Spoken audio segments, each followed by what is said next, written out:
Eu tenho um sonho: fazer com que as pessoas de direita, esquerda e centro consigam dialogar dentro do Instituto Marielle Franco.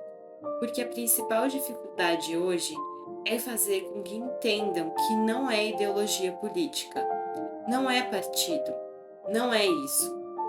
Foi um feminicídio político. Aniele Franco. Olá, eu sou a Glau e sejam bem-vindos ao canal Sem Rumo. Hoje, dia 14 de março de 2023, completa exatamente 5 anos do assassinato da vereadora Marielle Franco e o seu motorista Anderson. E o caso ainda segue com perguntas sem respostas. Esse vídeo é a primeira parte do caso aqui no canal, onde a gente vai responder quem matou Marielle. E em breve eu lanço a parte 2 e a gente vai tentar trazer as atualizações do caso e responder mais perguntas. Os dois roteiros para os dois vídeos, tanto a parte 1 como a parte 2, são baseados nesse livro, Mataram Marielle, de Chico Otávio e Vera Araújo. Como já está na capa do livro, como o assassinato de Marielle Franco e Anderson Gomes escancarou o submundo do crime carioca, o livro vai um pouco além do que somente o assassinato da Marielle e do Anderson. Mas aqui no vídeo, como a gente vai falar especificamente desse crime, eu não vou me aprofundar nas outras partes que o livro também traz. Mas eu vou recomendar para vocês a leitura do livro, vai estar aqui o nome na descrição, caso você queira ver depois. E também na descrição as demais fontes utilizadas para a pesquisa e para o roteiro desse vídeo.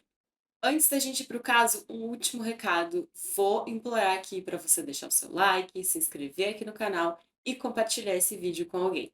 Você já sabe, clica aqui no botão de compartilhar e envia esse vídeo para um contato seu no WhatsApp. E não esquece de pedir para o seu contato se inscrever aqui no canal também. Agora, sem mais delongas, bora pro caso.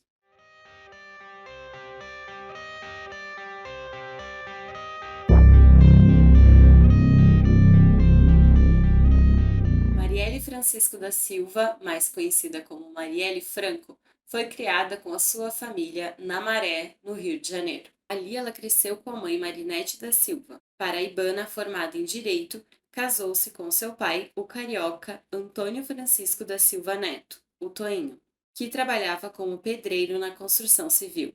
O seu pai conta que, enquanto a Marinete, a mãe da Marielle, estava fazendo especialização, ela já estava grávida da Marielle e que, portanto, a Marielle acompanhava a mãe mesmo dentro da barriga em todas as aulas ali que a mãe fazia. E segundo seu pai, já por ali ela começou a tomar gosto pelos estudos.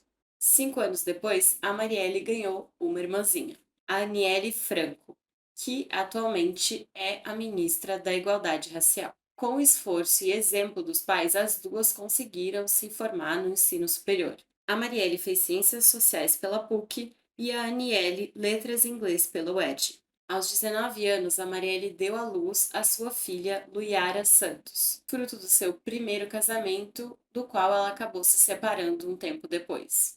E em 2017, ela oficializa um novo relacionamento, dessa vez com a arquiteta e hoje atual vereadora Mônica Benício. A Marielle ingressou na carreira política trabalhando como assessora, mas logo ela ia se destacar. Ela se candidata a vereadora no Rio de Janeiro e ia ser eleita pelo PSOL em outubro de 2016, com 46.502 votos, válidos para a legislatura de 2017 até 2020. A Marielle inicia seu mandato em 2017 e todo mundo ao redor dela conta que ela tinha um perfil de trazer a população para perto dela mesma e que o seu gabinete de número 903 vivia o dia inteiro naquele vai e vem de pessoas que a Marielle recebia por lá. Agora que eu já te contei um pouquinho sobre a vida da Marielle, vamos entender as outras duas pessoas que estavam no carro no dia em que a Marielle sofreu o ataque, que eu vou te contar também mais pra frente. O primeiro deles é o Anderson Gomes. O Anderson tinha 39 anos e ele era motorista de Uber e estava substituindo o motorista oficial da Marielle naquele dia. O dia 14 de março seria o seu último dia de trabalho, porque depois disso, o outro motorista oficial mesmo da Marielle ia retornar de uma licença médica. Ele vivia com a esposa Agatha Reis e com o filhinho Arthur, que na época tinha 1 ano e 10 meses. E o Anderson ele não estava chateado de sair daquele trabalho, muito pelo contrário, ele parecia bastante feliz porque estava pleiteando uma vaga bem diferente que ele parecia curtir mais, que era de mecânico de aviões. A última personagem ali desse momento da história é a Fernanda Chaves. A Fernanda era assessora da Marielle, tinha bastante experiência ali, e a Marielle, ela fazia uma espécie de rodízio entre os assessores dela. Então ela tinha vários assessores, na verdade todo vereador tem vários assessores, e tem um deles que vai ser o chefe de gabinete, né? O chefe ali entre todos eles. E como eu falei para vocês, a Marielle ela fazia esse rodízio, então ela queria que todos os assessores dela experimentassem essa função de chefia. E, portanto, eles iam, né, fazendo essa troca, cada um ficava um pouco nesse posto. Em março de 2018, a chefe naquele momento era a Fernanda. E nesse mesmo mês, infelizmente, todas essas pessoas vão estar envolvidas num crime trágico. O dia 14 de março de 2018 era uma quarta-feira e começou comum e normal para todo mundo. A Marielle foi até a academia com a esposa e, depois de retornarem para casa, ela foi fazer a feira naquele dia sozinha. Depois de deixar as compras em casa, ela seguiu até a Câmara Municipal, na Praça Floriano, no seu carro pessoal, um Space Fox azul escuro. Chegando lá, ela trabalhou durante a manhã e, quando deu o horário de almoço, a Mônica foi até lá para que as duas almoçassem juntas. Passado o horário de almoço, a Mônica é quem vai para casa, aí dirigindo o Space Fox, e a Marielle segue ali na câmara trabalhando. No final da tarde daquele dia, a Marielle tinha um compromisso para comparecer. Bem nessa ideia dela de estar ali próximo, né, da galera que a elegeu e também da população de uma forma em geral, ela tinha combinado de comparecer a um debate na Casa das Pretas, que é um coletivo de mulheres negras usado, né, para promover esse tipo de debate e também para acolhimento. A Marielle seria a mediadora do tema Jovens Negras Movendo Estruturas. Já era final da tarde, ela tinha um evento para ir, a Marielle se atrasou um pouco ali, mas ela embarca no carro de modelo Agile branco em que o Anderson ia dirigir, e foi acompanhada inicialmente de dois outros assessores, a Renata e o Nelson. O que ninguém sabia é que ali nas redondezas alguém já esperava por ela. Embarcados em um Cobalt prata com uma película completamente escura que tornava bem difícil enxergar o interior, o Cobalt chegou próximo ali à Casa das Pretas, perto das 18h45. E como não tinha um local para estacionar bem na frente de onde a Marielle teria esse compromisso, o Cobalt estacionou em um beco a uns 20 metros ali da casa. Às 19 horas, a Marielle chega ali no Agile e, como não tinha, né, um local ali para estacionar, o Anderson para na rua mesmo. Os três, a Marielle e seus assessores, descem e vão para o compromisso. E o Anderson vai tentar encontrar um local para ele estacionar o carro. Enquanto ele se deslocava ali para achar uma vaga, ele quase bate o carro no Cobalt, mas acaba não batendo e estaciona um pouco mais à frente. O Anderson ficou de olho para ver se surgia ali uma vaga para ele estacionar o carro bem em frente à Casa das Pretas, e às 19h10 ele vê que surgiu uma vaga. Mas antes que ele conseguisse se mover, o Cobalt prata estaciona nessa vaga. Às 19h32 surge uma nova vaga e aí então o Anderson consegue estacionar o Agile. Como ele já tinha, né, colocado o carro em uma vaga ótima, ele só tinha que esperar o evento acabar para levar a Marielle para casa. E aí então ele desce do carro e fica caminhando ali na frente da Casa das Pretas, sem poder imaginar que dentro daquele carro do Cobalt estavam os homens que iam o assassinar e assassinar a Marielle horas mais tarde. Aqueles homens ficaram estacionados dentro do Cobalt com o motor desligado por pelo menos 2 horas, no Rio de Janeiro, com temperaturas que giravam em torno dos 30 graus. Só de terem conseguido esse feito, já era possível identificar que eram profissionais que iam executar o crime e também que ele vinha sendo muito bem planejado. Enquanto o evento estava rolando, a Fernanda conta que ela ainda estava lá no gabinete da Marielle na Câmara Municipal trabalhando, e que ela foi a última pessoa a sair, inclusive ela que trancou o gabinete. A intenção da Fernanda era nem ir mais no evento, porque já tinha passado muito tempo e ela provavelmente já tinha perdido a maior parte do evento. Mas ela fala que quando ela estava saindo da Câmara, bem na frente, um pessoal já estava descendo de um táxi. Ou seja, ela tinha ali na frente dela um táxi à disposição. E como estava super fácil, ela decidiu pegar o táxi e ir para o evento e acabou chegando lá assistindo os 20 minutos finais. O evento terminou por volta das 21 horas e ao sair do evento, a Renata e o Nelson não vão ali no Agile, não vão junto com a Marielle, e então o Anderson vai levar a Marielle e a Fernanda para casa, porque parece que a Fernanda também morava próxima à Marielle. E aí ele vai no banco da frente, lógico, dirigindo, e as duas sentam no banco de trás. O Anderson deu a partida no carro e ninguém reparou que logo depois que eles saíram com o Agile, o Cobalt, que estava parado ali há horas, deu a partida também logo atrás deles. No banco de trás, a Fernanda e a Marielle conversavam sobre o evento, né? Mexiam no celular, ali trocavam fotos que tinham tirado ali no evento. E também estavam trocando uma ideia sobre uma reunião que elas iam ter bem importante no dia seguinte. O Anderson prestava atenção ali no caminho e as duas iam conversando, mexendo no celular e não estavam prestando atenção no que estava acontecendo em volta. Mais ou menos 3 quilômetros depois da partida ali da Casa das Pretas, no Largo do Estácio, o Cobalt que vinha seguindo o carro da Marielle investiu contra ele, meio que o prensando ali numa curva da rua Joaquim Palhares, e que inclusive ficava bastante próximo de uma saída de metrô. Do Cobalt veio uma rajada de tiros contra o Ágil. Os vidros se estilhaçaram para dentro do carro, atingindo ainda mais os passageiros. A Fernanda conta que ouviu apenas um ai vindo do Anderson e que então foi tudo silêncio.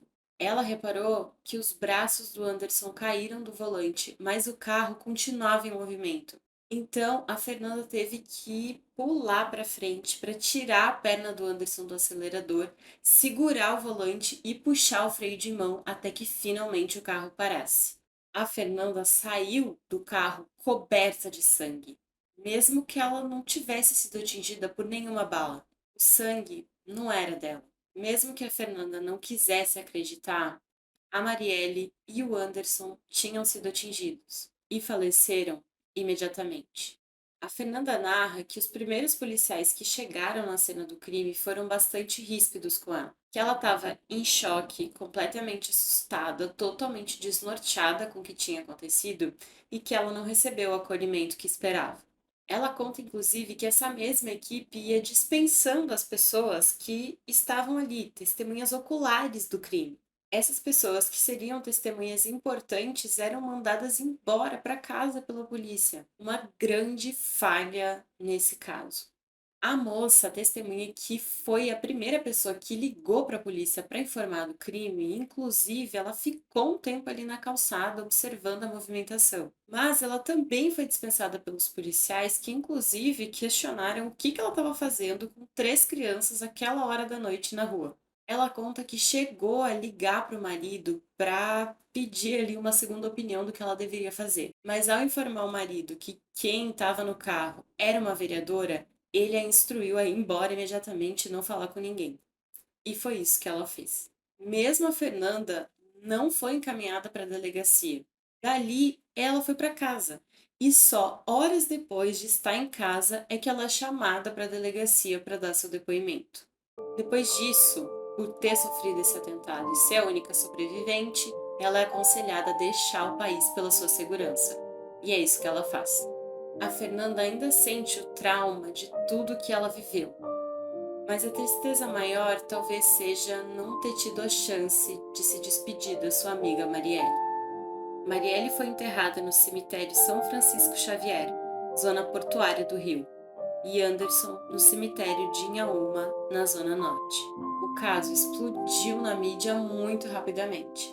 Afinal, uma vereadora tinha sido assassinada e isso é uma coisa muito grave em um país onde a democracia é soberana.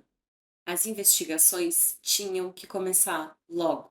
Quem estava à frente da Delegacia de Homicídios, a DH da capital, era o delegado Rivaldo Barbosa, e ele tinha assumido esse cargo dias antes do assassinato da Marielle e do Anderson. Mas logo após o assassinato da Marielle, o delegado Giniton Lages é chamado para uma reunião. E tão logo ele entrou na sala, ele fala que o Rivaldo o anunciou como o novo responsável pela DH da capital e, portanto, pelo caso Marielle. E ele fala que ele nem desconfiava que isso aconteceria. Ninguém tinha falado sobre isso com ele antes. Mesmo assim, ele assume o caso oficialmente no dia 17 de março de 2018. Uma das primeiras medidas tomadas seria buscar as imagens, né, do trajeto desde a Casa das Pretas até onde o carro da Marielle foi atacado. Mas muitas imagens já haviam sumido e, inclusive, várias câmeras que deveriam estar ligadas estavam desligadas no momento do crime.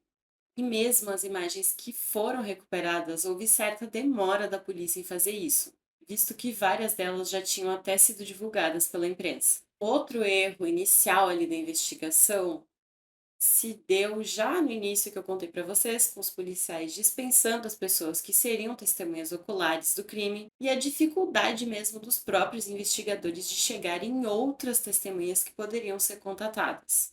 Era bastante comum que os próprios jornalistas chegassem antes da polícia em provas cruciais do caso, incluindo até testemunhas-chave da investigação. Ou seja, a situação ali estava bem complexa.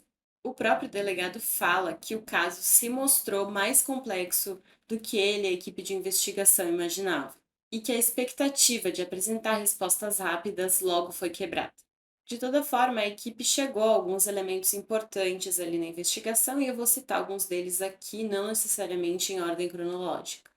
O primeiro ponto foi a balística realizada ainda no local do crime. Os peritos chegaram à conclusão de que a munição usada no ataque pertencia à Polícia Federal de Brasília e que o lote havia sido comprado em 2006, mas ele tinha sido distribuído para vários outros estados do Brasil, em especial para o Rio de Janeiro, para as operações que seriam feitas no ano seguinte, em 2007, quando o Rio sediaria os Jogos Pan-Americanos. Como essas balas desse mesmo lote já tinham sido encontradas em outros inúmeros crimes ali no Rio, a polícia não foi capaz de vincular necessariamente a uma organização ou pessoa específica, mas já deu para criar algumas primeiras suspeitas. A polícia acreditava que os executores tinham relação com a milícia, porque a Marielle era uma pessoa que falava abertamente contra isso. Ela condenava abertamente essa prática e, inclusive, já tinha participado da CPI das milícias que tinha ocorrido anos antes. E uma outra conclusão que eu comentei um pouquinho com vocês antes era de que a pessoa que cometeu o crime tinha uma certa prática e experiência nesse tipo de ação. Primeiro, porque os indivíduos ficaram horas naquele calor, num carro fechado, fazendo aquela tocaia. E o segundo ponto que pesou bastante foi que os tiros foram dados com o carro em movimento. Ou seja, só alguém bastante treinado para isso seria capaz de cometer esse crime. A polícia então marcou uma reconstituição para tentar definir qual foi a arma do crime. E no dia 10 de maio de 2018 reuniu as principais testemunhas oculares do que tinha acontecido. Então era a Fernanda, né, a única sobrevivente, aquela moça que eu falei que os policiais tinham mandado ela embora, os investigadores conseguiram contatá-la de novo, e um educador e uma assistente social de um abrigo de menores que ficava ali próximo. As testemunhas foram bastante importantes para definir como foi a rajada de tiros e aí então chegar na arma do crime. A partir disso, os peritos puderam concluir que a arma usada no crime foi uma submetralhadora HK-MP5. Ainda sem chegar especificamente nos suspeitos do crime, a polícia já conseguiu definir um certo modus operandi, que era de seguir a vítima por dias até encontrar o melhor horário e local para ataque. O local tinha que ser um local com poucas pessoas circulando, pouca luminosidade e também pontos cegos das câmeras de segurança. E agora, não especificamente no caso da Marielle, mas a polícia já tinha visto esse comportamento em outros casos. onde os criminosos contavam com o apoio dos funcionários nesses centros de monitoramento das câmeras de trânsito, tanto da prefeitura como do estado. Tendo acesso a esses funcionários que controlavam as câmeras, era mais fácil de mantê-las desligadas. A polícia não comprovou o envolvimento de ninguém especificamente, mas o que a gente sabe é que várias câmeras estavam desligadas naquele 14 de março. Seguindo então o modus operandi, além dessas ligações ali com os funcionários, eles também escolhiam as melhores rotas de fuga e o veredito final e também a arma do crime era escolhida pelo matador. A polícia e a promotoria acreditavam que, no caso Marielle, esse modus operandi teria sido seguido. A operação para desvendar o caso Marielle acabou, como diz no livro, escancarando o submundo do crime no Rio de Janeiro. Era um monte de gente envolvida com milícia, escritório do crime, envolvimento com o jogo do bicho, um monte de peixe grande preso. Enfim, uma loucura, mesmo sem chegar ainda no nome do responsável pela morte da Marielle e do Anderson.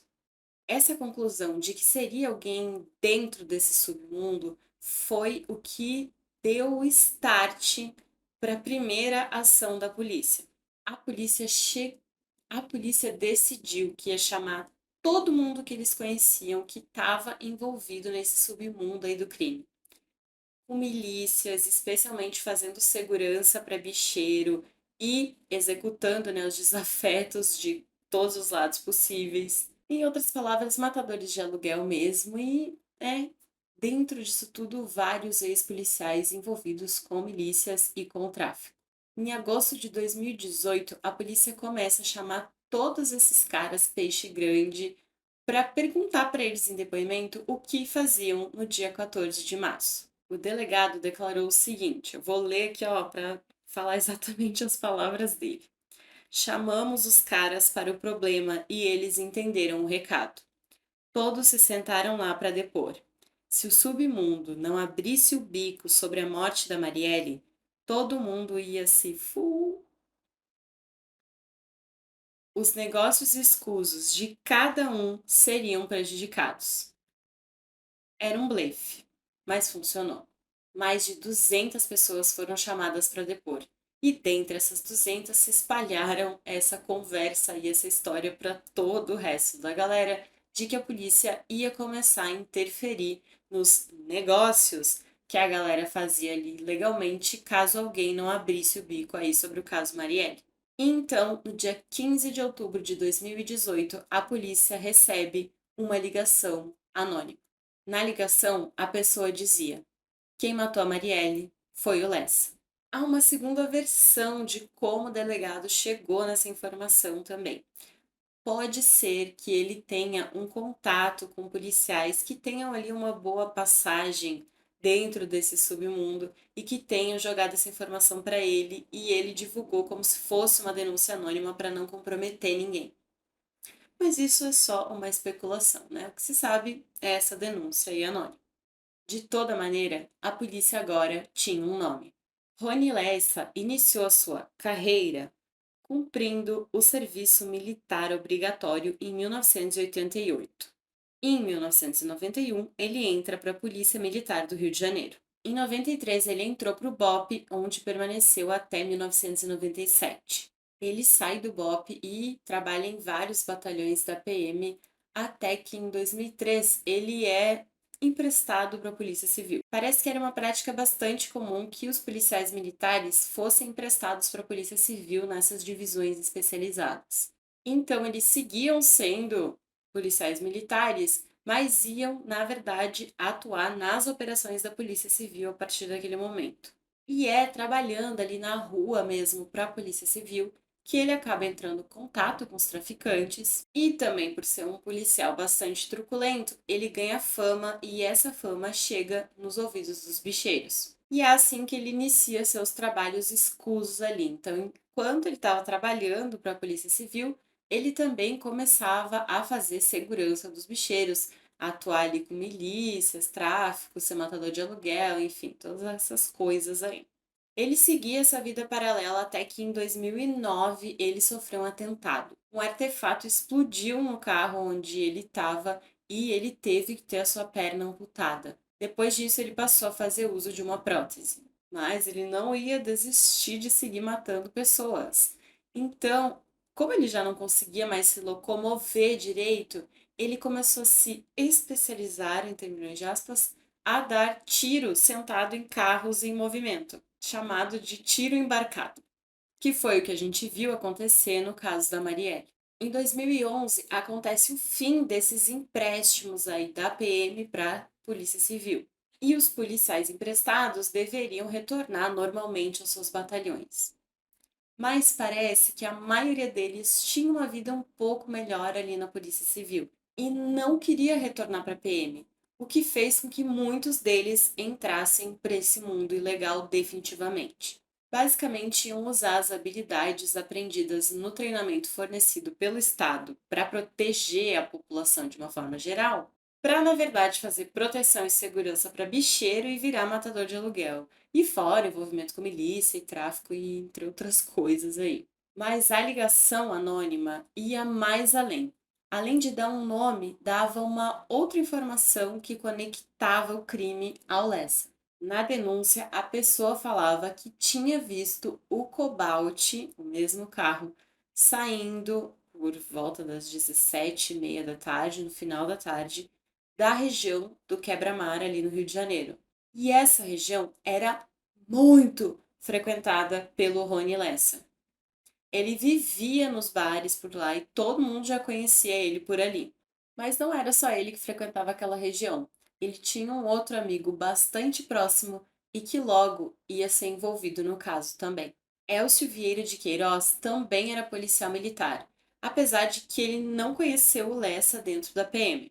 Eles moravam ali próximos e o Elcio era bastante amigo da esposa do Rony Lessa, e por isso eles se tornaram ainda mais amigos, praticamente irmãos, viviam juntos. Diferente do Rony Lessa, que conseguiu fugir das acusações por envolvimento com traficantes e milicianos, o Elcio não escapou. Em 2015, foi expulso da polícia militar. No fim, os processos contra ele foram arquivados e ele seguiu trabalhando como motorista de carro forte. Os celulares dos dois foram apreendidos, e quando eu falo celulares no plural, não é porque tem duas pessoas, não. É porque só o Rony tinha vários celulares. E além de ter muitos celulares, ele tinha muitas contas ali no Google, e a investigação ainda ia enfrentar um novo entrave com a Google, que só passou as informações mediante a ordem judicial. Então ainda demorou um tempão até a polícia poder ter acesso às informações e conseguir periciar de fato os celulares.